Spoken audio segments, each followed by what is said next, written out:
설교 전에 몇 가지 말씀을 드리겠습니다. 설교문을 여러분들이 가지고 가셔서 읽어보시면 좋겠다 싶습니다. 가끔 오타도 있고 또 문맥이 흐트러진 부분도 있지만 이제 설교문을 읽어보시면 제가 어떤 설교를 어떤 의도를 가지고 설교를 준비했는지 좀 더 이해하실 수 있다고 생각이 들고요. 설교문에 인용된 성경 구절들은 대다수 표준 세번역 성경을 인용하였습니다.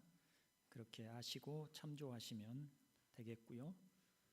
설교는 원고를 바탕으로 하지만 제가 또 설교 본문과는 상관없이 원고와는 상관없이 요약적으로 설교하도록 그렇게 하겠습니다. 지금까지 우리는 하나님께서 이 세상을 창조하실 때 그 하나님의 탁월하신 지혜, 그 뛰어난 능력으로 세상을 창조하셨음을 말씀을 드렸습니다. 이렇게 아름답고 또 기묘하고 신비로운 이 세상을 하나님이 창조하실 때 이 모든 창조의 정점으로 인간을 지으셨습니다. 그 인간 창조가 정점인 이유가 먼저 하나님의 형상, 즉 하나님을 닮는 자로 지으셨다는 점과 그 인간에게 하나님이 창조하신 이 모든 세상을 다스리도록 그렇게 하셨다는 점에서 우리 인간의 위치를 설명해 준다고 하겠습니다. 얼마나 존귀하고 인간이 얼마나 존귀하고 하나님 앞에 영광스러운 존재로 지음을 받았는지에 대해서 다윗이 그의 시편 8편 5절로 6절에서 이렇게 노래하고 있습니다. 주님께서는 그를 하나님보다 조금 못하게 하시고 그에게 존귀하고 영화로운 왕관을 씌워 주셨습니다. 주님께서 손수 지으신 만물을 다스리게 하시고 모든 것을 그의 발 아래에 두셨습니다. 얼마나 인간의 위치가 존귀한 위치인지를 잘 보여주고 있습니다. 하나님보다 조금 못하게 하셨지만 이 주님이 지으신 만물을 다스리게 하시고 모든 것을 그 발 아래에 두셨다. 이렇게 찬송을 하고 있는 것이죠. 그렇게 지으신 인간 아담에게 하나님께서 하나의 제약을 두셨습니다. 그 제약을 우리는 언약이라고 그렇게 부릅니다. 그 언약의 내용이 바로 2장 16절로 17절인데요. 설교문을 보시고 함께 읽어보실까요? 주 하나님이 사람에게 명하셨다. 동산에 있는 모든 나무의 열매는 내가 먹고 싶은 대로 먹어라. 그러나 선과 악을 알게 하는 나무의 열매만은 먹어서는 안 된다. 그것을 먹는 날에는 너는 반드시 죽는다. 아멘. 자, 하나님께서 매우 인간에게 놀라운 은혜를 베푸셨습니다. 이 모든 만물을 하나님이 지으신 만물을 다스리게도 하셨고 지배하게 하셨고 그 발 아래에 두셨을 뿐만 아니라 하나님이 아담을 위해서 만드신 에덴에 있는 모든 나무의 열매를 네 마음대로 먹을 수 있다. 그 모든 것을 다 먼저 허용하셨습니다. 그러나 단 하나 선악을 알게 하는 나무 열매만은 먹지 말아라. 그것을 먹으면 너는 반드시 죽는다는 말씀을 주셨습니다. 이 말씀은 아담을 괴롭게 하거나 아담에게 고통을 주려고 하는 그런 의도는 아니었습니다. 하나님이 아담에게 주신 영광이 너무 크기 때문에 아담에게 주신 위치가 너무 높고 고귀하기 때문에 아담으로 하여금 자신의 위치를 인식하게 하려고 하는 의도로 주신 것입니다. 말하자면 하나님은 이렇게 말씀하시는 것이죠. 아담아, 너는 피조물이다. 너는 창조주가 아니다. 이것을 아담에게 깨우쳐 주시려고 하는 의도라고 하는 것입니다. 물론 하나님이 아담에게 주신 이 제약, 선악을 알게 하는 나무 실과를 먹지 말라고 하신 이 명령은 성경에 구체적으로 언급되지는 않지만 영원히 계속될 언약은 아니었습니다. 아마도 하나님이 정하신 일정한 기간 동안 아담에게 주신 제약이었으리라고 생각합니다. 그 이유는 하나님의 성품은 한 번 하나님이 정하시고 뜻하신 목적은 반드시 이루시는 분이시고, 하나님은 계획하신 바에 실패하시는 법이 없이 반드시 이루시는 분이신데, 인간이 범죄하고 난 이후에 그 하나님을 떠난 인간을 구원하셔서 다시 하나님과 함께 하게 하신 요한계시록 21장의 새 예루살렘, 그 새로운 도성에서 하나님과 함께 살게 하실 때, 그때에는 그런 제약이 사라집니다. 선악을 알게 하는 나무 실과를 다시 제약으로 두셨다든지 다른 어떤 제약을 두신 바가 없고, 다시는 사망이 없고 죽음이 없는 영원한 생명을 그곳에서는 주시고 계십니다. 한 번 뜻을 정하시면 중간에 어떤 과정의 변화는 있을지라도 반드시 그 정하신 목적을 이루시는 분께서 나중에 사망이 없는, 다시는 죽음이 없는, 다시는 죽음 자체가 언급되지 않는 영원한 생명으로 가득한 그런 인간의 삶을 말씀하셨다는 것은 아담에게 주셨던 선악을 알게 하는 나무 실과를 먹지 말라고 하신 그 제약이, 그 언약이 영원히 지속될 언약이 아니고 일정한 기간 동안 아담에게 주셨던 것으로 우리는 그렇게 이해해도 틀림이 없다는 것입니다. 이제 우리는 하나님이 선악과를 먹지 말라고 하신 이유와 또 그것을 어긴 아담의 잘못이 무엇이었는지, 그리고 그 결과가 어떠했는지에 대해서 조금 살펴보도록 하겠습니다. 먼저 하나님께서 선악을 알게 하는 나무 실과를 먹지 말라고 하신 부분에 대해서 살펴보면, 하나님은 선악을 알게 하는 나무 실과를 먹지 말라는 이 제약을 말씀으로 주셨다는 것입니다. 그래서 제가 아까 이것을 언약이라고 한다고 했습니다. 한문으로 보면 말씀으로 주신 약속이 되겠지요. 계약, 약속이 됩니다.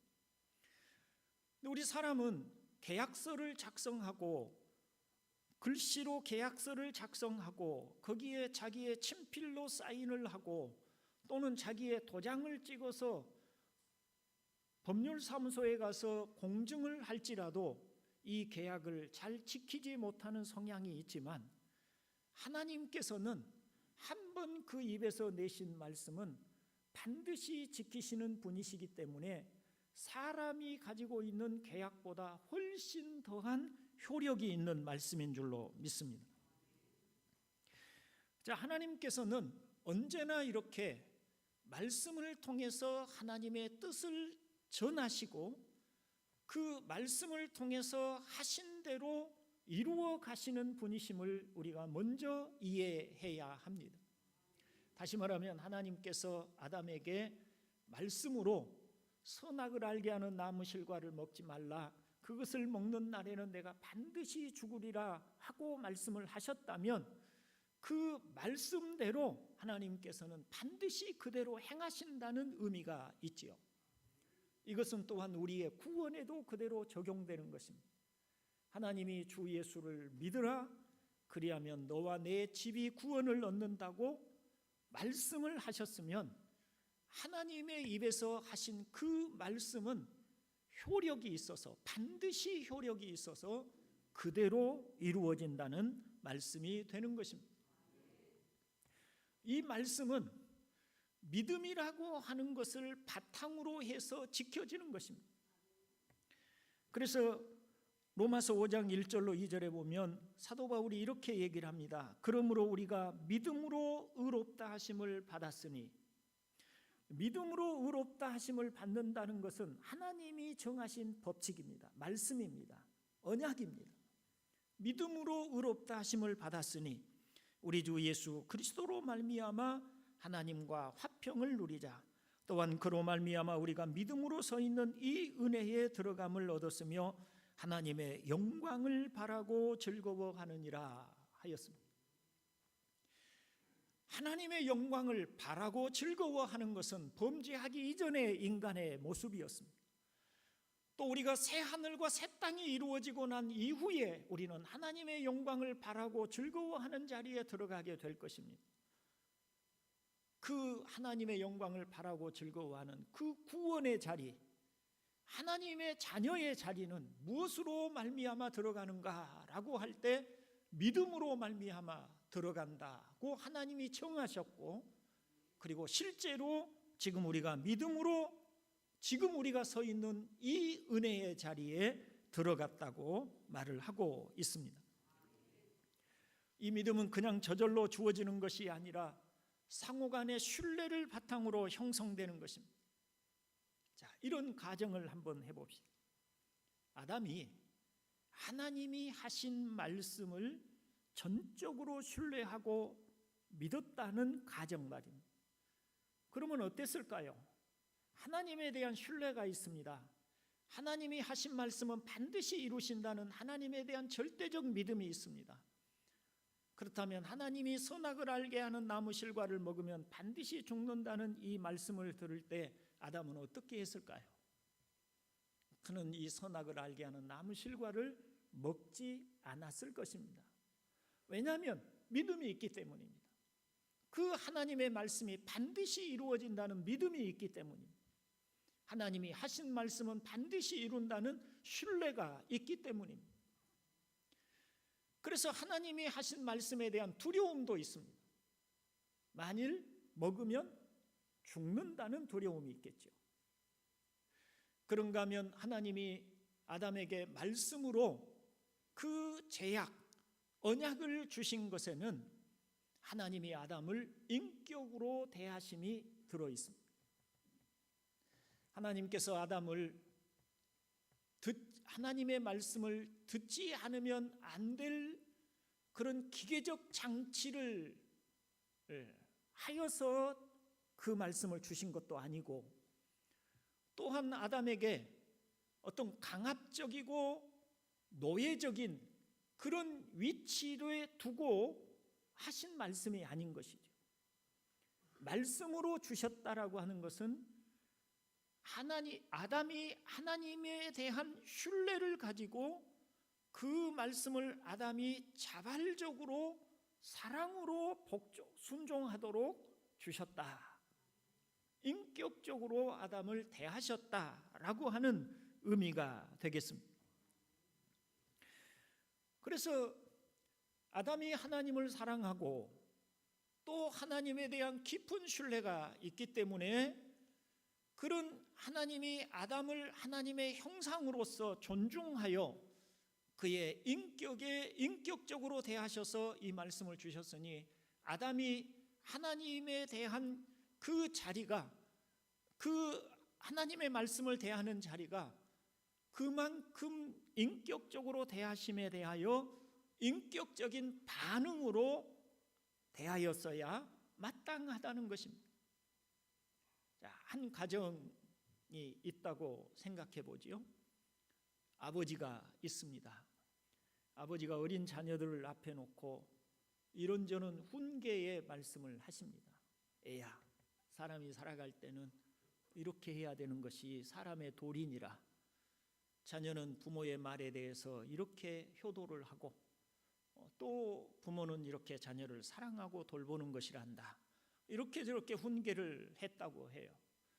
부모는 자녀를 사랑하고 존중하여서 그 자녀에게 마땅히 사람이 행해야 될 도리를 설명하고 가르쳐 주었는데, 자녀가 만일 그 부모의 말을 무시하고 그 부모의 말을 함부로 여겨서 아버지가 그렇게 말씀하시든 말든 나는 그런 것에 개의치 않겠습니다, 나는 내 하고 싶은 대로 할래요, 이렇게 하였다면 이 아들은 아버지에 대하여 매우 무시하는 처사가 되고, 아버지의 권위와 아버지의 교훈에 대하여 매우 무시하는 아주 나쁜 태도가 되는 것입니다. 그러니 여러분, 아담이 하나님께서 그를 존중하셔서 그에게 선악을 알게 하는 나무 실과를 먹으면 내가 반드시 죽는다고 하나의 제약이 담겨져 있는 말씀을 하나님이 그를 인격적으로 대하셔서 말씀으로 주실 때 아담이 그 말씀을 어떻게 대해야 되었는지 알 수가 있습니다. 다음으로 하나님께서 금하신 실과를 왜 선악을 알게 하는 나무라고 하셨는지에 대해서 살펴봅니다. 여기 선악을 알게 하는 나무라고 할 때 선은 지난번에도 설명드린 토부라고 하는 단어입니다. 토부는 좋은 것이지만 그냥 좋은 것이 아니라 하나님의 목적에 합당하기 때문에 좋은 것이에요. 하나님의 의도에 맞게 된 것이 좋은 것이에요. 세상을 지으신 하나님, 창조주 하나님이 어떤 목적을 가지고 하나의 사물을 지을 때 그 사물이 그 목적에 합당하게 되었으면 그게 토부가 되는 거예요. 좋은 것이에요.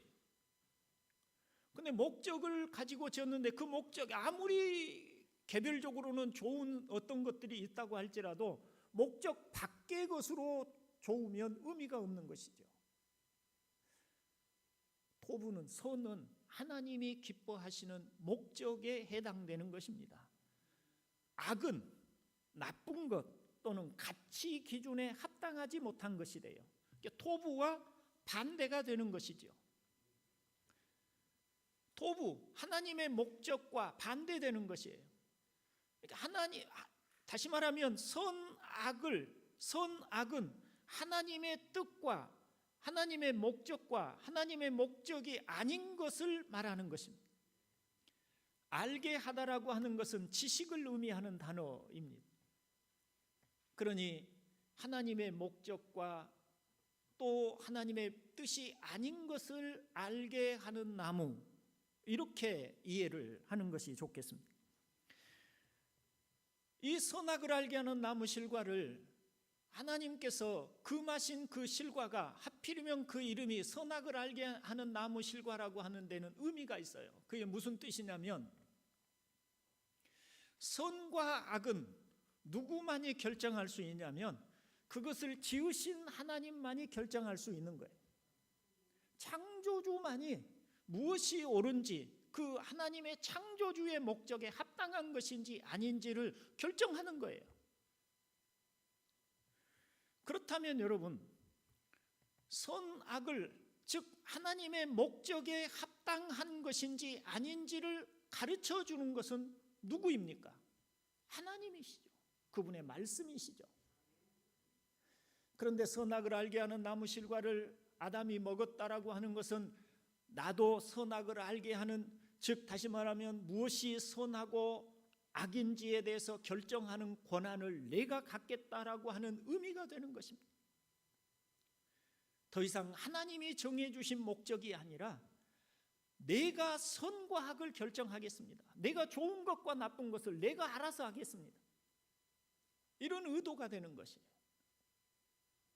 그래서 사탄이 뱀을 통해서 유혹할 때도 뭐라고 유혹하냐면 너희가 그것을 먹는 날에는 너희 눈이 밝아져 하나님과 같이 되어 선악을 알 줄 하나님이 아심이니라. 이렇게 유혹을 합니다. 사탄의 의도는 이것입니다. 하나님이 너의 기준이 아니고 네 자신이 너의 삶의 주인이 되고 기준이 되어 살아라. 네가 하나님 자리에 앉아라. 이런 유혹인 것입니다. 여러분, 죄가 무엇입니까? 죄는 거짓말하고 살인하고 간음하고 나쁜 짓을 하고 남에게 피해를 주고 이런 것들이 죄입니다. 그러나 그것을 죄라고 누가 규정했습니까? 그것은 우리 인간을 지으신 하나님께서 좋은 것과 나쁜 것들을 규정해 주었기 때문에 그 하나님에 의해서 그 옳고 그름이 규정되는 것입니다. 짐승들의 세계에서 사자가 약한 짐승 양을 잡아서 먹었습니다. 사자에게는 이 양을 잡아먹는 행위가 악이라고 생각될까요? 그렇게 생각되지 않지요.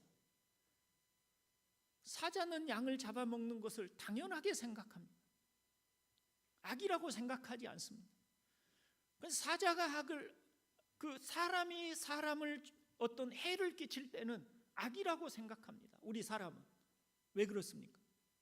하나님께서 우리에게 주신 도덕적 규범이라는 게 있어요. 하나님의 말씀의 뜻인 것입니다. 그런데 사람이 죄라고 하는 것은 사람이 하나님이 정해주신 옳고 그름의 표준을 자기 자신이 갖겠다고 하는 것입니다. 이제 하나님 더 이상 하나님의 뜻을 따라 살지 않겠습니다. 제가 제 인생의 목적은 제가 정하겠습니다. 제가 살아가는 이유는 제가 정하겠습니다. 저는 제 자신의 행복을 제가 원하는 행복을 위해서 살겠습니다. 저는 제가 옳다고 생각하는 일을 위해서 살겠습니다. 저는 제가 저에게 유익이 되는 방향으로 살겠습니다. 더 이상 하나님이 정해주신 뜻과 목적이 저에게는 관심이 없습니다. 그것은 저에게 기준이 되지 않습니다. 이것이 바로 죄고 이것이 바로 악이고 이것이 하나님을 떠난 자들의 모습인 것입니다. 그렇다면 구원은 무엇일까요? 구원은 다시 하나님을 자신의 하나님으로 인정하는 것입니다. 하나님이 창조주인 것을 인정하는 것입니다. 그분에게로 나와서 하나님, 더 이상 제 목적대로 제가 제 인생의 목적이 되고 제가 제 인생의 가치 기준이 되어 살지 않겠습니다. 이제는 하나님이 제게 정해주신 인생의 목적대로 하나님이 주신 뜻대로 살겠습니다 라고 예수님을 하나님을 자신의 주님으로 영접하는 것이 구원에 이르는 길이고 그것이 구원인 것입니다. 그러니 구원받은 우리, 예수를 믿고 구원을 얻고 신앙을 갖는 우리의 삶의 자세는 이제 어떻게 달라져야 합니까? 이제는 하나님의 가르침 앞에 무릎을 꿇고 그 가르침을 듣고 행하고자 하는 성도가 되어야 되는 줄로 믿습니다. 그것이 성도의 길인 것입니다. 더 이상 우리는 내 인생은 나의 것입니다. 하나님 당신은 노타치, 나는 내 방식대로 살겠습니다가 아니라 그렇게 하는 것이 아닙니다. 그것은 불신자들이 여전히 하나님을 떠난 죄인들이 행하는 일인 것입니다. 구원받은 하나님의 자녀들은 이렇게 고백하는 것입니다. 이렇게 고백하는 셈입니다. 하나님, 이제 다시 아담이 범죄하기 이전에 그러했던 것처럼 하나님이 나의 창조주이신 것을 믿습니다. 하나님이 나의 주인이신 것을 믿습니다. 저는 하나님이 주신 삶을 살고 하나님이 제게 주신 뜻과 목적을 따라 살겠습니다. 이렇게 고백하는 그것이 바로 우리의 신앙 고백인 것입니다. 그러니 우리는 말씀을 배워야 하는 것입니다. 하나님의 뜻이 무엇인지를 들어야 하고 배워야 하는 것입니다. 그리고 우리는 늘 이렇게 고백해야 합니다. 하나님, 제가 이제 하나님의 자녀이며 하나님이 나의 주인이신 것을, 나의 주님이신 것을 믿으니 나의 주님께서 하신 말씀대로 제가 행하고자 하나이다. 이것이 우리의 말씀을 듣고 대하는 우리의 태도여야 할 줄로 믿습니다. 우리의 신앙이라고 하는 것은 내가 원하는 어떤 삶을 살아내고 내가 바라는 어떤 것들을, 내가 이루고 싶은 것들을 하나님의 도움을 받아서 이루어가는 것들이 아니라 하나님이 기뻐하시는 목적에 나를 드리고 그 뜻을 따라서 살아가고자 하는 것임을 믿으시기를 바랍니다. 설교문에 4페이지에 있을지 5페이지에 있을지 모르겠습니다만은 거기 고린도 후서 5장 17절로 19절 같이 한번 읽어보겠습니다. 누구든지 그리스도 안에 있으면 그는 새로운 피조물입니다. 옛 것은 지나갔습니다. 보십시오, 새 것이 되었습니다. 이 모든 것은 하나님에게서 났습니다. 하나님께서는 그리스도를 내세우셔서 우리를 자기와 화해하게 하시고 또 우리에게 화해의 직분을 맡겨주셨습니다. 곧 하나님께서 사람들의 죄과를 따지지 않으시고 화해의 말씀을 우리에게 맡겨주심으로써 세상을 그리스도 안에서 자기와 화해하게 하신 것입니다. 아멘. 새로운 피조물, 예수 그리스도 안에서 새로운 피조물 되었다라고 하는 것은 옛것이 지나갔어요. 옛것은 뭐예요? 하나님 없이 자기가 자신의 인생의 주인이 되어 살아가는 것이 옛것입니다. 이제 새로운 피조물이 되었어요. 이제 새 것이 되었습니다. 근데 이 모든 것은 누구에게서 났다고 해요? 하나님에게서 났어요. 그리스도를 통해서 우리와 하나님 사이를 화목케 했어요.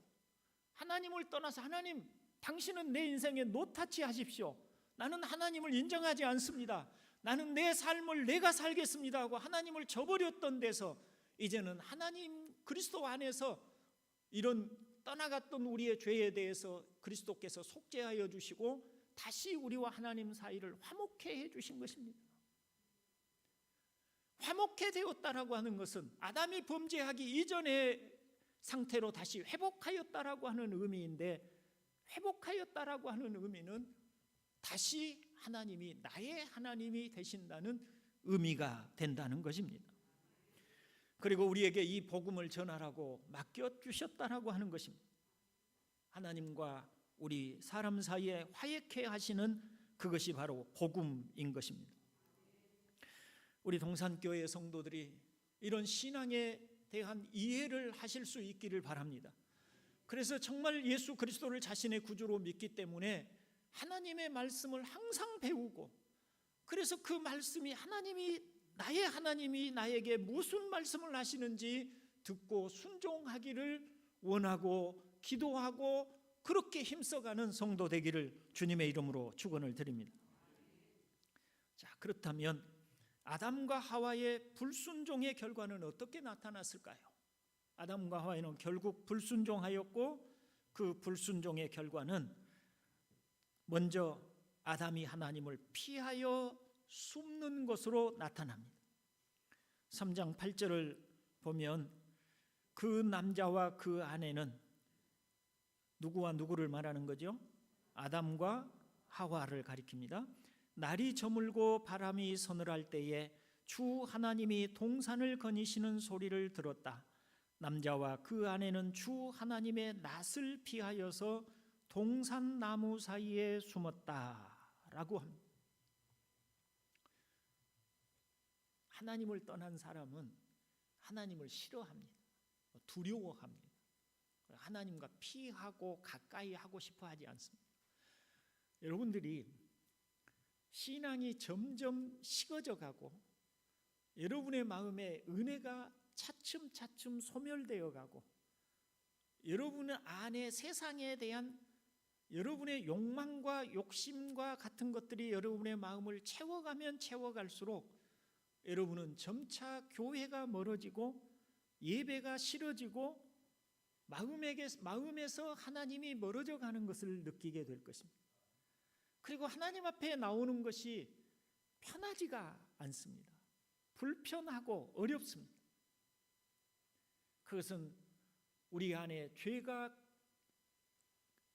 있게 되면, 죄가 우리의 마음을 차지하면 할수록 우리 인간은 하나님을 피하도록 되어 있기 때문에 그렇습니다.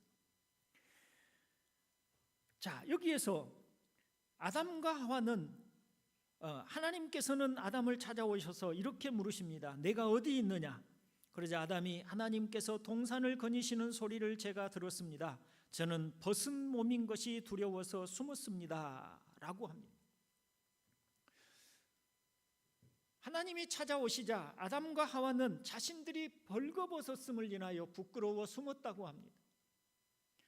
그러면 선악을 알게 하는 나무 실과를 따먹기 이전에 그들은 부끄러워하고 하나님이 오셨을 때 숨었을까요?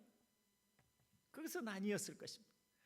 근데 그러면 그 전에는 옷을 입고 있었기 때문에 안 부끄러웠을까요? 아니었겠지요. 그 이전에도 뻘거벗고 있었겠지요. 그런데 왜 그 이전에는 동일하게 뻘거벗고 있었음에도 불구하고 부끄러워하지 않고 기꺼이 하나님 앞에 나와서 함께 교통하며 아담과 하와 두 사람도 스스로 부끄러워하지 않고 살았는데 그들이 하나님이 금하신 실과를 따먹고 난 이후에는 부끄러움을 느끼고 두려워하고 숨었을까요? 저는 그것을 이렇게 생각해 보았습니다. 범죄하기 이전에 인간의 상태는 우리 안에서 영광의 빛이 나왔을 것이다.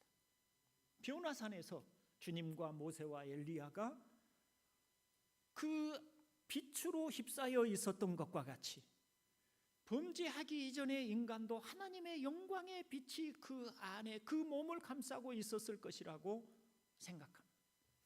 나중에 우리가 천성에 갔을 때 그때에도 우리가 지금과 같은 의복을 입고 어떤 사람은 더 천국에서 높은 자리에 있고 더 풍부해서 명품 옷을 입고 거기에서 옷을 만드는 사람들이 있고 거기에서 어떤 사람들은 돈이 없고 가난하고 또 신분이 낮기 때문에 더 거지 같은 옷을 입고 그렇게 살 것인가? 아닙니다. 천국에 갔을 때 우리 또한 이제는 다시 옷을 입거나 그런 것이 없이도 조금도 부끄러워하지 않고 살아가게 될 줄로 믿습니다. 왜냐하면 그곳에서는 우리 안에 하나님이 주시는 영광의 빛이 나오기 때문입니다. 그때는 우리 몸이 하나님의 빛으로 둘러싸여 있을 것입니다. 하나님의 빛으로 찬란하게 둘러싸여 있는 우리의 모습은 그 자체로 빛나고 아름답고 영광스러울 것입니다. 범죄하기 이전에 아담의 모습이 그러했으리라는 것을 우리가 성경을 통해서 여러모로 짐작해 볼 수가 있습니다. 그렇기 때문에 부끄러워할 필요가 없었습니다. 서로에 대하여 그 몸에서 품어져 나오는 영광의 빗무리에 쌓여 있는 모습들을 보고 어떻게 서로를 부끄러움으로 대할 수가 있었겠습니까?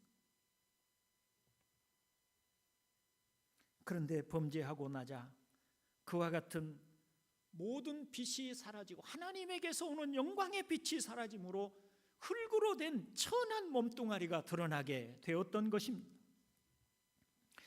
죄의 결과는 하나님과 단절되고 하나님에게서 멀어지며 그 결과로 죽음과 모든 비참함을 안고 살게 되었습니다.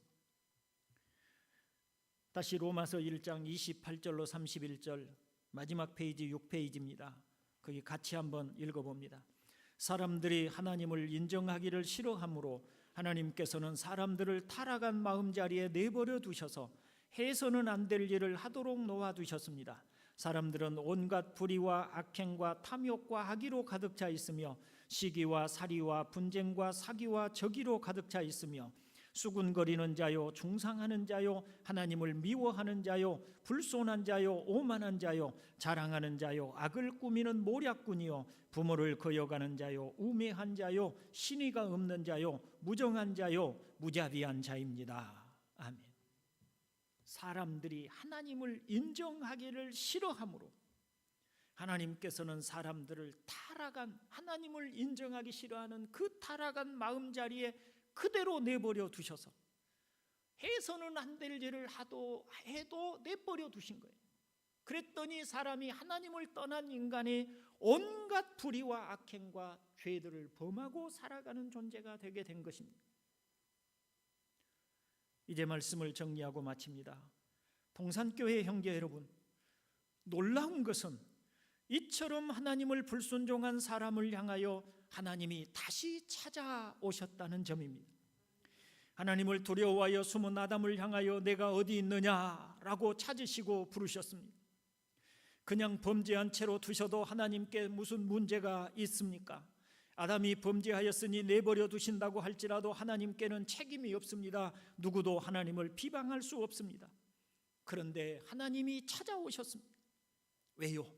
아담에게 소망을 주시기 위함입니다. 15절입니다. 내가 너로 여자와 원수가 되게 하고 너의 자손을 여자의 자손과 원수가 되게 하겠다.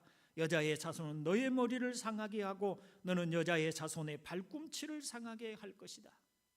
다름 아닌 여자의 후손으로 오실 하나님의 아들 예수님에 대한 약속, 소망을 주신 것입니다. 그리고 마태복음 1장 16절에서 마리아에게서 그리스도라고 하는 예수가 태어나셨다라고 말씀을 합니다. 마리아, 즉 여자에게서 그리스도가 태어나신 것입니다. 사순절 기간입니다. 다음 주는 고난주간이 되겠습니다. 주님은 이처럼 죄로 타락한 우리를 구원하시기 위해서 아담에게 약속하신 대로 이 땅에 오셨습니다. 그리고 선악을 알게 하는 나무실과를 먹지 말라, 먹는 날에는 반드시 죽느니라고 하셨던 하나님이 주 예수를 믿으라, 그리하면 구원을 얻으리라고 하셨습니다. 예수님이 이 땅에 오신 것은 우리를 구원하시기 위해서 오신 것이며 십자가에 달리심은 우리를 죄로부터 구원하시기 위함인 것을 믿으시기를 바랍니다. 그래서 예수 안에서 다시 회복되고 이제는 하나님을 창조주로, 우리의 살아계신 하나님으로, 그리고 그분만이 선과 악을 우리에게 결정해 주시는 분이심을 믿고 그분의 교훈과 뜻을 따라 살아가는 우리 모두가 되기를 주님의 이름으로 축원을 드립니다. 자비로우신 하나님 아버지, 오늘도 우리에게 은혜를 주셔서 말씀과 진리로 우리를 가르쳐 주시나이다. 아버지 하나님, 우리 주님이 이 땅에 오셔서 모진 고난을 당하신 것은 하나님을 떠나서 죄로 가득하고 타락하고 그로 인하여 죽음 아래 놓인 우리를 구원하여 다시 하나님의 자녀가 되고 하나님을 사랑하는 하나님의 형상으로 회복시키기 위하심인 것을 저희가 오늘 배웠사오니, 이제 우리가 하나님의 자녀로서 우리의 하나님의 말씀을 듣고 그분의 교훈을 따르는 우리가 되기를 소원합니다. 오늘도 우리 동산교회 성도들에게 성령으로 진리의 빛을 비추어 주시옵소서. 구주 예수님의 이름으로 기도드리옵나이다. 아멘. 교회 소식 말씀드립니다. 오늘 예배 후에 오후에는 소망구역 신방을 하도록 하겠습니다. 그리고 오늘